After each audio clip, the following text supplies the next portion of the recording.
netulowooza titutuuse naye tutegedde waliwo ensi etwetaaga ffenna okugendamu era nga bwe tutegedde era nga bwe tulaba bannaffe nga bafa obulamu buno ne bagenda mu nsi eyo nga ne mukadde waffe ow'ekitiibwa Nelson Kawalya naye nga bwe yafudde okubuuka obulamu buno. Tukwebaza kubanga otuleese ng'abajulirwa nga tujulira mukadde waffe ono olw'olugendo lwe n'obulamu bwe bwe bibadde nga atambula naffe. Jangu oyogere gye tuli, siniikiriza oluyogaano lwonna mitima gyaffe era tuwulire ebyo ebinaatugumya era ebinaatuyinza okunywera ate n'okulengera ensi ebyo byogeddeko mu gwe Yesu Kristo Mukama waffe. Twaniriza ow'ekitiibwa Lwanyamuli Ssemwogerere era n'ow'ekitiibwa Dani Muliika ne ow'ekitiibwa Inginiya JP Walusimbi bwe mulabye nga bateeka ekimuli bakatikkiro abaawummula. Tusanyuse nnyo okubalaba. Twaniriza Mwanja Dawudi Namugala naye tulina naye wano tukwaniriza nnyo. Twaniriza Mwanja David Kintu Wasajja tukwaniriza nnyo. Twaniriza ministers okuva mu gavumenti eya wakati central government mubalabyeko abamu nga bakansika ekimuli mama waffe Joyce Bugwawo mulabye ate n'owekitiibwa minisita Betty Kamya naye n'abalala bonna era ne tegeezeddwa nti ne minisita wa state w'ebyenjigiriza naye ali wano. Tusanyuse nnyo okulaba n'abalala mwenna abaganda tujja tugenda kubaaniriza mu maaso eyo olw'obudde bukkirize yongere okwaniriza baministers okuva mu gavumenti ya Ssaabasajja Kabaka mwenna tubaaniriza abakungu bakuleko mu ngalo abakungu abakulu b'ebika abali wano mwenna tubaaniriza nnyo ate era n'abalangira awamu n'abambejja mwenna abali wano tubaaniriza nnyo mu mbeera eno eteri nnyangu gye tuyitamu. Katonda yebale bw'abaleese mmwe mwenna era obuulirawo n'abalala tebasobodde kujja era abamu batusiza era y'ensonga lwaki tuli wano mu bungi obufaana bwe buti. Abaaliwo olunaku luli olw'omukaaga mwalaba ekkanisa eno bwe yajjula era mwamulaba mukadde waffe nga munywevu newankwadde yalabika nga mukosefu mu mubiri era mujjukira bulungi abaaliwo mwalaba Smile gyatulekedde gye tunajjukiranga buli kiseera kubanga newankwadde nga yali ng'ayita omwa obungi okufaana bwe butyo naye mwalaba bwe yali omunywevu abalinga ye tebasangika. Twebaza kubanga okujjako wano ekyamazima yali nga munafu mu mubiri naye ng'ekigambo ekiyitibwa ne kanisa ye okukkiriza kwe amakaage n'obufumbo era ng'ekintu ekiyitibwa okuŋŋaanako awamu mu yeekaalu ya Katonda era n'emirimu n'obuweereza bwe bwonna nga bwe tunayongera okuwulira mu gavumenti ya Ssaabasajja Kabaka mweyaweerereza obulungi nga omukubiriza w'olukiiko olukulu olwa Buganda n'emirimu emirala era nga bwe nayogera onajja awaka nti n'emirimu gy'akoze mu kulotalanikira emirimu emirungi. Taata abagulabirizi wamu n'Maama yali atuuse, abalabirizi bonna abali wano, Kamwanya Kamalabyonna wa Buganda, Maama n'Abagereka, abalangira n'Abambejja, abavudde mu gavumenti ya wakati, baminisita, abavudde mu gavumenti ya Ssaabasajja Kabaka, mu gavumenti ez'ebitundu, bakristaayo bannange mwenna, kuba abakristaayo b'ennamirembe, ntwala nange ekiseera kino okusaasira famire ey'omugenzi ow'ekitiibwa Nelson Kawalya olw'okuviibwako omuntu abadde ebikizo mu famire eno. Ffe ng'abakristaayo ab'ennamirembe tusaaliddwa nnyo omuntu abadde akola kyonna ekisoboka okulaba nti ekkanisa ya Uganda eyimirira era enjiri ebuulirwa. Oweekitiibwa Kawalya abadde ng'akyalina amaanyi, ng'akeera buli lunaku era ng'omusanga ng'akeera wano okujja mu saaviisi ey'okumakya. Akikoledde ebbanga n'oba olyawo amaanyi tusaabaza gagenzi nga gakendeera. Oweekitiibwa Nelson abamu tumanyidde mu biti bingi, Rotary tumumanyi, Nganzi omu yangezaako emirundi ebiri atumiza Rotary naye essaawa zaanalako ez'omusanvu ezo naye naffe tusobola ate oluusi olufuliddewo akadde omunye ekyemisana mangu atudde mu mirimu gya Ssaabasajja. Naye yasanyuka nnyo ng'ate ategedde Oweekitiibwa Wagwansimba azigusizza ng'anyigiriza Rotary, ekimukola bulungi nnyo. Era bwe twali tusisinkana ku mikolo abadde kimusanze agamba nti watulinawo abantu babiri ab'enkizo, ndi minisita wa Ssaabasajja Kabaka eyawummula, nino oyo minisita wa Ssaabasajja Kabaka eyawummula. Era tekyesanyuka nti bwe nate omukubiriza naye naye yawulimu. N'olwekyo abadde musajja nga ayagala Rotary n'ate nga n'ekkanisa agyagala.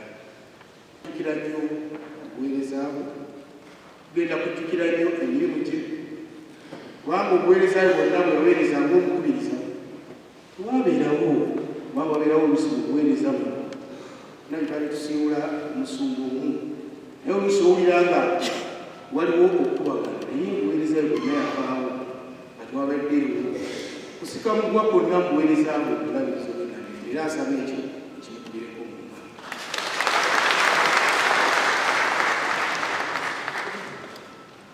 Naweerezaako nga minisita abasinga mu kibiina, era bwe twali mu nsonga nga tukyaliga mu nsonga z'ekika, ngera kunoonya nagamba bino mbiwulire, omwami Mukama wange oyinza okuba ng'owulidde ebyo naye kankubuulire. Naga kati naye gwe minisita aliko olowooza atambule n'ebyo by'oŋŋambye, n'ate abantu bange bano mbakoze nga nti byenkubudde byo bye bubagamba, kubanga byenkubudde byekakasa nti nandikanga ali mukifo kyo. Naye kale kati nawe tutayiriza ensonga z'okubeera nti kati era yabadde wafiiridde ng'alina n'omukulu w'ekika wakawo, era twabyogera nga tukyogera ku kusoma kw'omukulu w'ekika. N'olwekyo abadde mu bika bifo bingi, n'olwekyo ku ludda olwange ne ku lw'abakristaayo tugenda kumusaalira. Ate n'abaawula bakuwano ennaku ntono eziyise, nagambye abantu twali nabo nti singa omuntu asobola okusigala ku kasimayiro ng'afudde, Oweekitiibwa alowooza afudde ne simayiro, kubanga ekiseera kye ekyasembayo yakimala wala. Era tusaba Katonda gyali amwaniriza ebisanyu. Olw'abannange n'abakristaayo tumwagaliza Mukama amuwe ekiwummulo eky'ebire. N'abavugire mu gavumenti ya wakati kitalo nnyo kitalo abagamba nti esigama kukkiriza nti Namuwanga Bwana Kenya Steven Ssentebe wabafumbo Kenya Justin kuba n'olulala wa Fathers Union University kyamusawo website eyange nti omukange magesagi era babiri bonna egenda kuwatono nebagamba nti tata kwamugamba nafiirwa tata wange olwokutaano ate nebasalawo kuziikibwa azikibwe Saturday badde enkuba essimu nga neziri okulunda bulungi ekitaata abalenzi nzirwa nnyo taata bemuyingiddeko abadde okwagala abadde ayagala ekibiina kya Fathers Union ate nze kubanga bakuganda ali Rotary ali Buganda ali wano naye abadde ng'ayagala ekibiina era agenze talina bbanga nze bwe namwewunyizako okwagala nolunaku lwegiri tyava ku kitanda nenganikanyoni mulabe najja nagamba esente zizi nemukata kuva ku kitanda nagamba ne sente zitwala abadde namukwagala abadde ayagalira okutoba abadde akwata ebiseera ng'ajja n'akwata ebiseera ne mumuteesa ate nga teyeegumiriza amuwa ekitiibwa naye buli muntu amutwala kwegamba nga bwabeera mwana nze neewuliza era olunaku nasemba Katonda era nasemba okumulaba olunaku olwokubiri nakubira maama ku makya mugaa nti njagala kuba bataata nzijjayo ndekera okusonda ate olwoluvannyuma ngende waliwo okusitale munafu wange afiirwa taata mu accident mama nanajo yamusanga saasa tunekitundu yeewunya nasinga ne taata ninze bulutebe nagala kyeyamaani wange nenga nze bukenyanza nalibwagaki kale tunyoleddwa nnyo bammemba bali omulaba twandibadde bangi nyo nnaku lwali twegabanyizamu amaneti amazeeyo n'okuyitibwamu twaffe nga abaami abafumbo twebaza Katonda olwataata olw'ebintu bisatu ekisooka abadde kyakulabirako tuli ng'abafumbo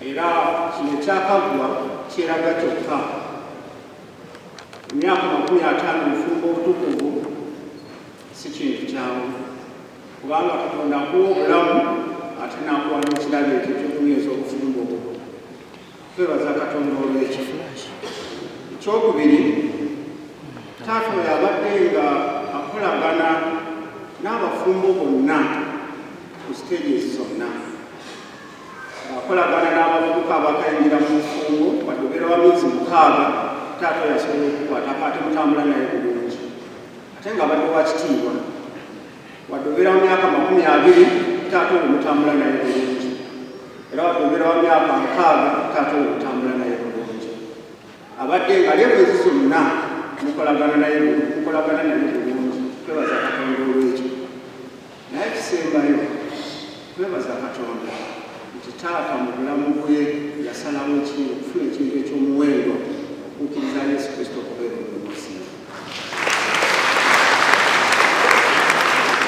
kubanga kufa abaami ekintu ekyo kitera okutubeerera ekizibu olw'ensonga nozezi kristoliko naye twebaza Katonda nti taata bwe yali ng'atambula mu bulamu bwe naye yawulira eddoboozi eryo naye nakkiriza okuyitibwakwe nga omwana omufumbo okubeera obulokozi mu kiseera kino ekyokungubaga tukkiriza nti mwenna tubasaamu ekitiibwa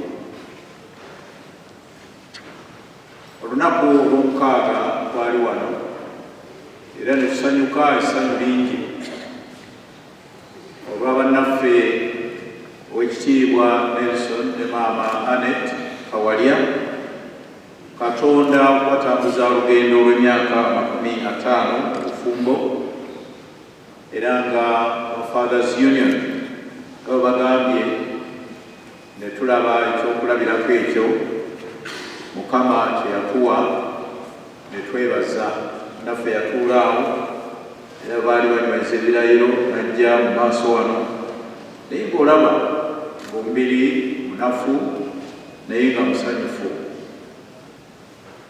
Olunaku olwaddirira Sande twali wano nga tulina bannaffe be tujjukira nabo baali mulamu buno Mukama n'abatwala era nakozesa ebigambo bino ne ŋŋamba nti mu bulamu buno Katonda atuwa omukisa okubeerako n'abantu abamu bato abalala bakulu abalala bakitiibwa nnyo naye abantu abo Mukama ayinza okubatwala mu ngeri ez'enjawulo.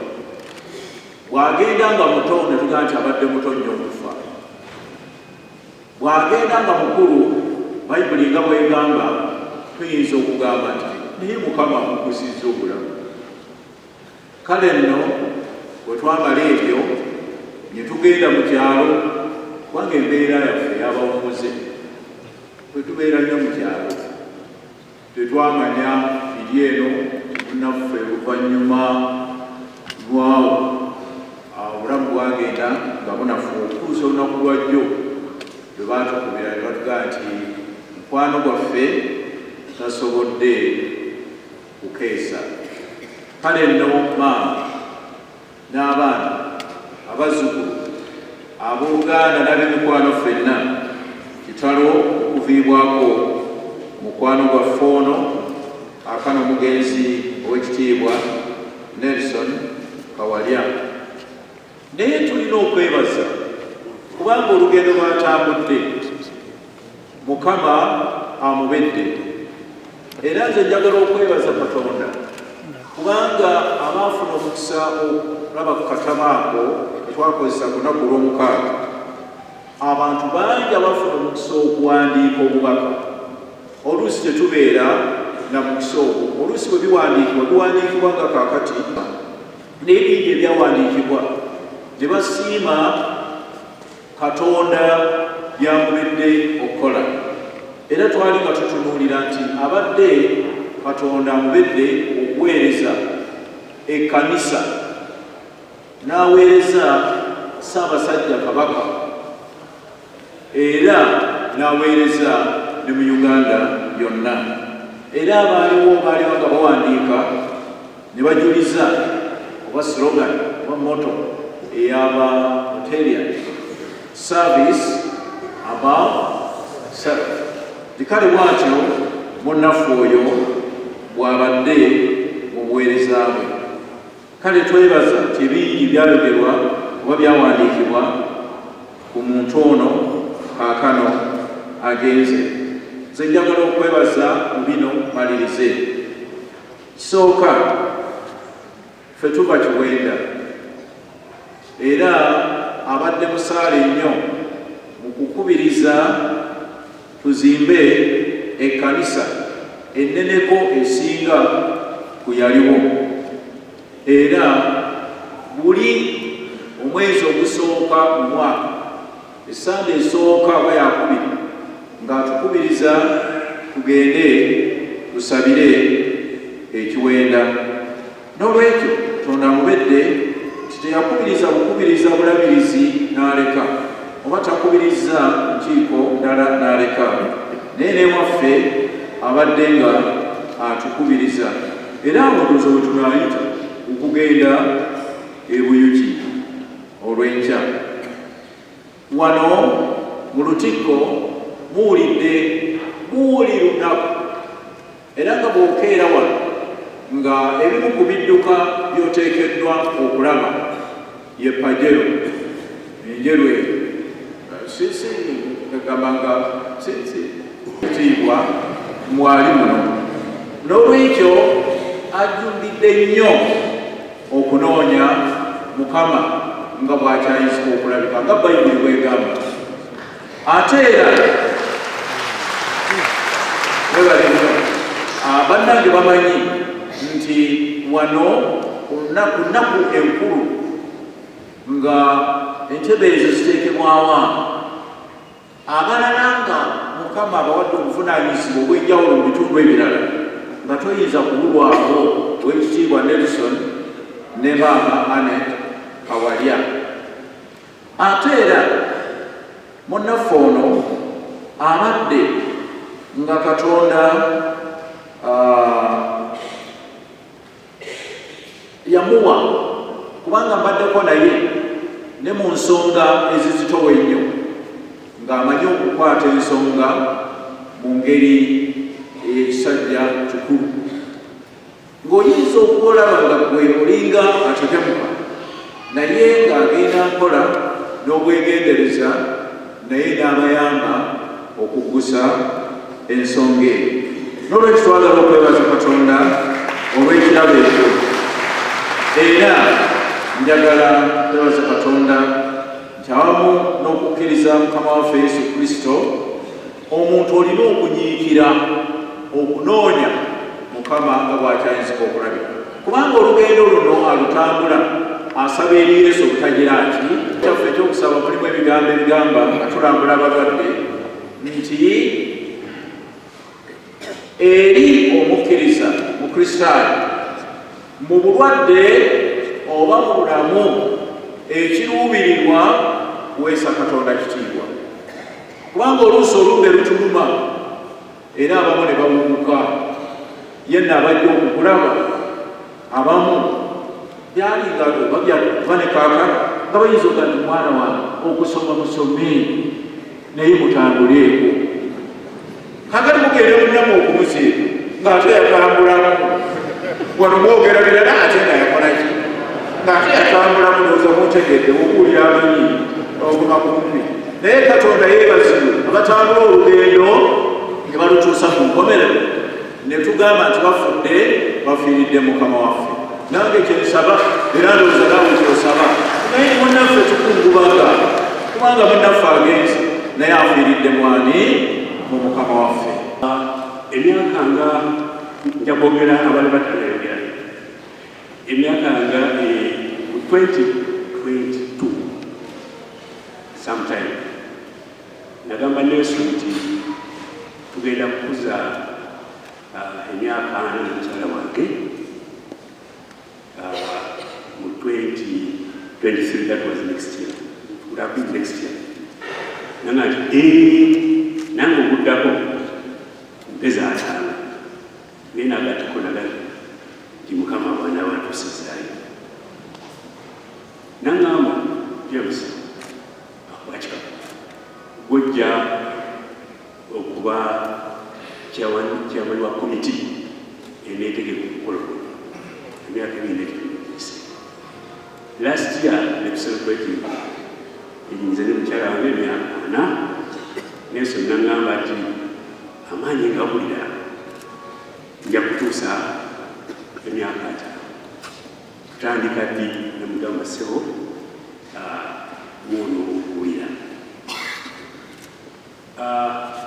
Mwabizi yayogedde wano kubanga bwetwatandika okuteesa naŋŋamba this young man bwe njagala besikuntalemu naye nga when you trust somebody, I don't trust him. And I think I'm one of those people who are trusted by him.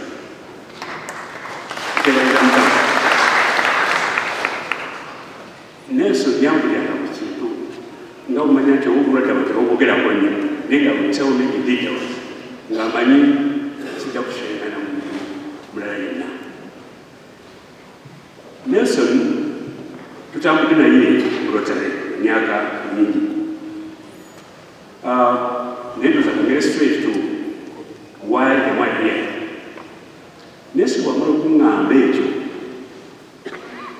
nga agenda mutwaliro navaayo naye nga mubuuza nti tumalako nagaya James tumalako.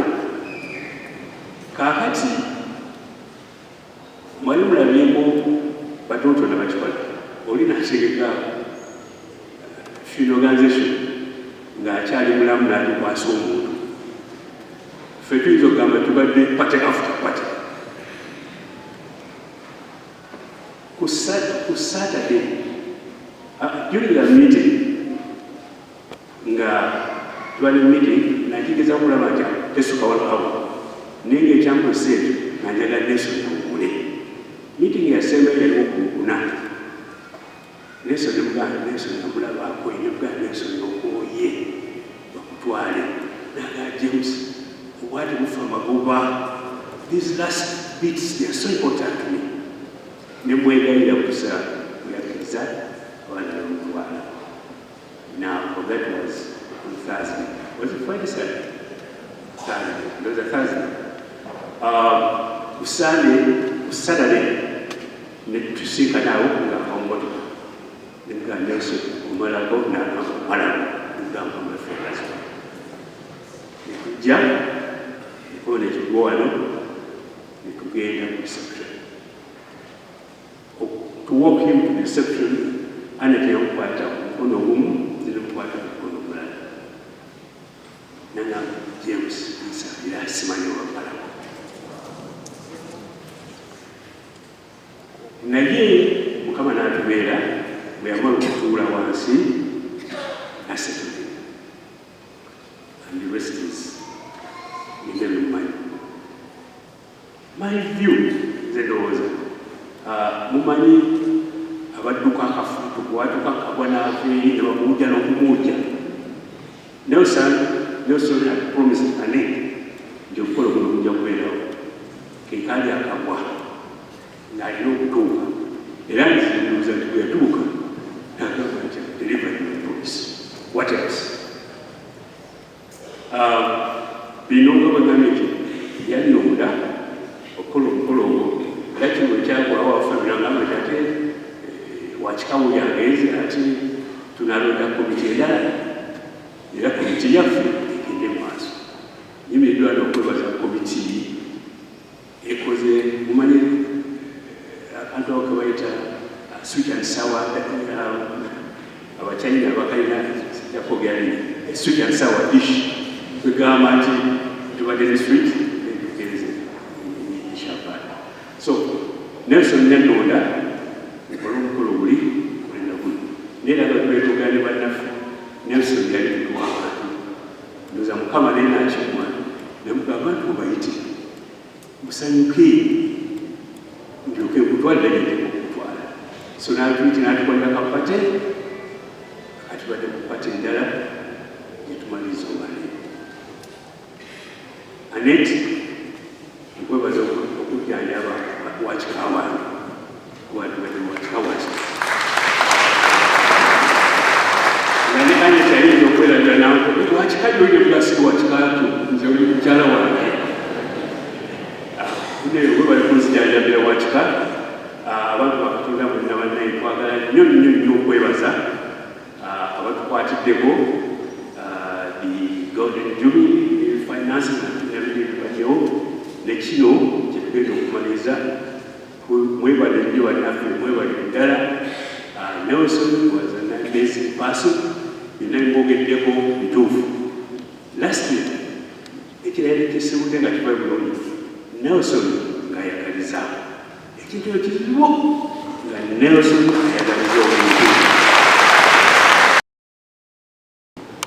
Sebo Katikkiro wa Buganda, Maama n'abagereka,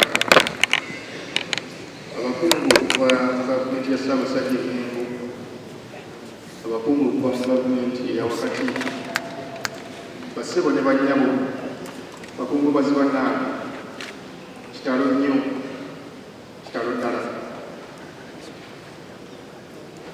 Tuusa okusaasira kwange eri maama Annette n'abaana ab'omugenzi kati Oweekitiibwa Nelson Kawalya.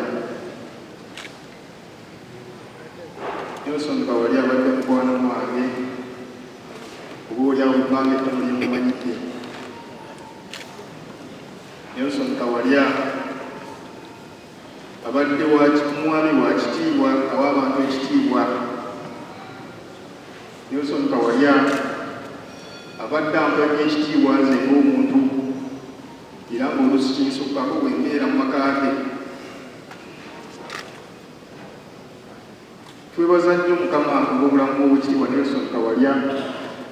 Nze ng'omuntu neebaza Mukama nti yansobozesa nga Bishop Lwali Ekituuwa agambye okumusisinkana, kubanga olunaku lwe namusisinkana baali bansumika ku Kakajuli.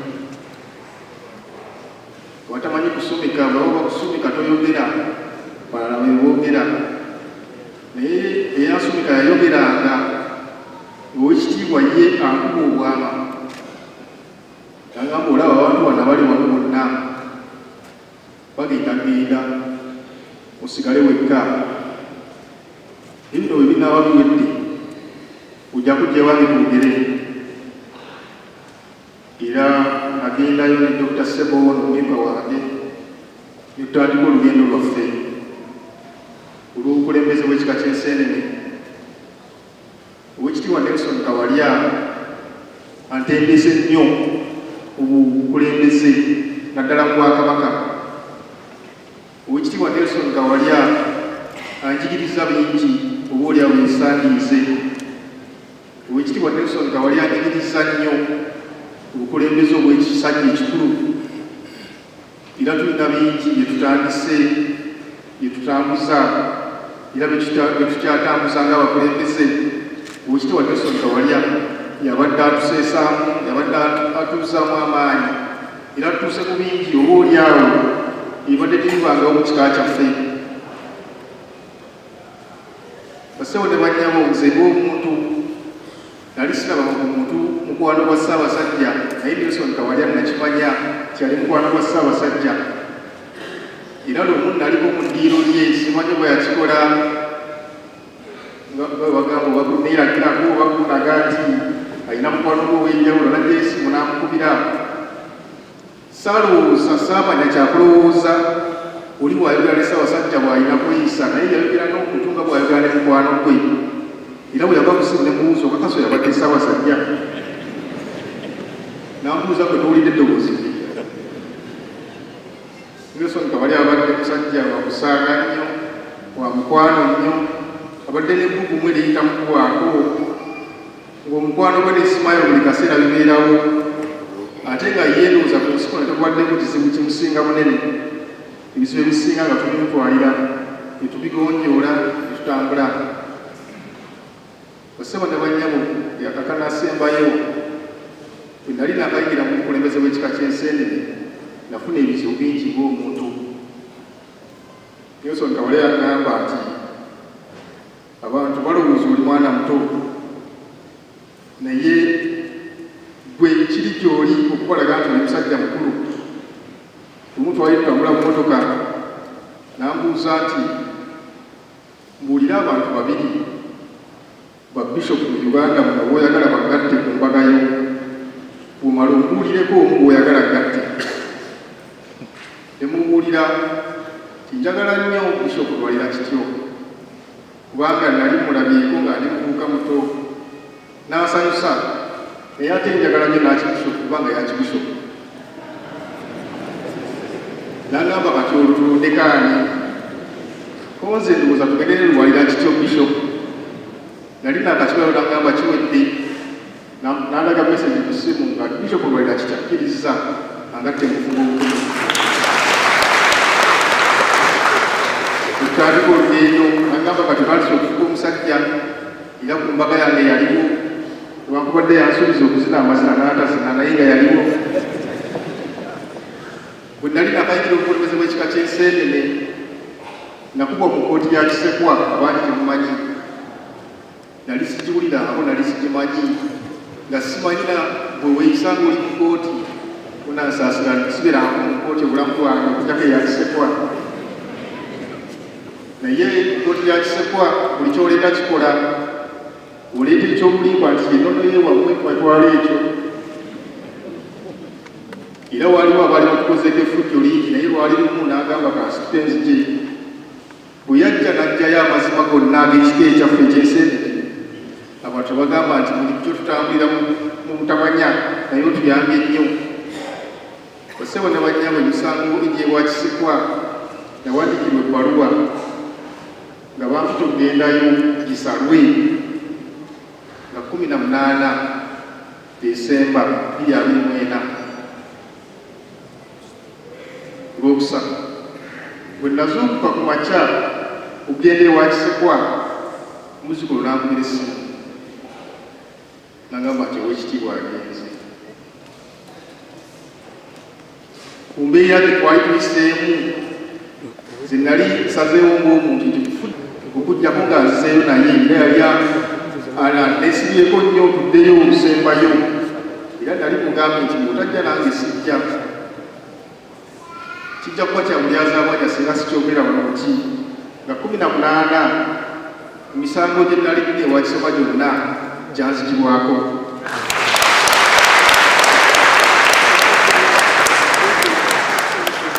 Era Oweekitiibwa agenze okuva ku bulamu bw'ensi eno ng'obwangu situbufunye era kimanyi kijjamu essanyu bw'aba akyasobola okulira essanyu nti olutalo lwe yalwana tumaze ne tuluwangula.